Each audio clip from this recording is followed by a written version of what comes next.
T20 ప్రపంచ cup 2026 నుంచి బంగ్లాదేశ్ జట్టు వైదొలగడం ఆ దేశ క్రికెట్ చరిత్రలో ఒక చీకటి అధ్యాయంగా మిగిలిపోయింది. భద్రతా కారణాలను సాకుగా చూపి భారత్లో ఆడేందుకు నిరాకరించిన బంగ్లాదేశ్ నిర్ణయంపై సర్వత్రా విమర్శలు వ్యక్తమవుతున్నాయి. ఈ నేపథ్యంలో Bangladesh senior assistant coach Mohammad Salahuddin మాజీ క్రీడా సలహాదారు ఆసిఫ్ నజ్రుల్పై తీవ్రస్థాయిలో విరుచుకుపడ్డారు.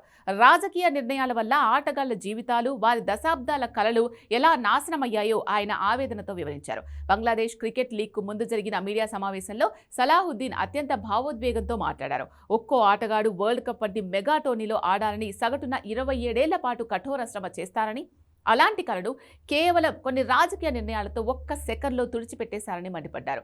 ఈ అనాలోచిత నిర్ణయం వల్ల జట్టులోని 2 కీలక ఆటగాళ్లు 5 రోజుల పాటు మెంటల్ కోమాలోకి వెళ్లిపోయారని వెల్లడించారు.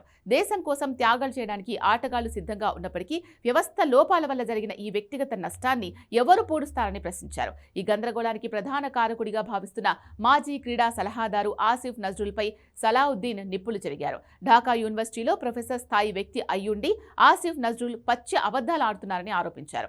భారత్ ఆతిథ్యమిస్తున్న T20 వరల్డ్ కప్ మ్యాచ్లను భద్రతా కారణాల వల్ల శ్రీలంకకు మార్చాలని బంగ్లాదేశ్ బోర్డు ఐసీసీని కోరింది. అయితే ఈ ప్రతిపాదనను ఐసీసీ తిరస్కరించడంతో బంగ్లాదేశ్ టోర్నీని బహిష్కరిస్తున్నట్లు ప్రకటించింది. ఫలితంగా బంగ్లాదేశ్ స్థానాన్ని స్కాట్లాండ్ జట్టుతో భర్తీ చేశారు. మరోవైపు ఐపీఎల్లో కోల్కతా నైట్ రైడర్స్ జట్టు నుంచి ముస్తాఫిజుర్ రెహమాన్ను రిలీజ్ చేయడం, భారత్ బంగ్లాదేశ్ మధ్య నెలకొన్న రాజకీయ ఉద్రిక్తతలు ఈ వివాదాన్ని మరింత రాజేశాయి. ప్రస్తుతం అంతర్జాతీయ క్రికెట్కు దూరమైన బంగ్లాదేశ్ మార్చిలో పాకిస్తాన్తో జరిగే వన్డే సిరీస్తో మళ్లీ రీఎంట్రీ ఇవ్వాలని భావిస్తోంది.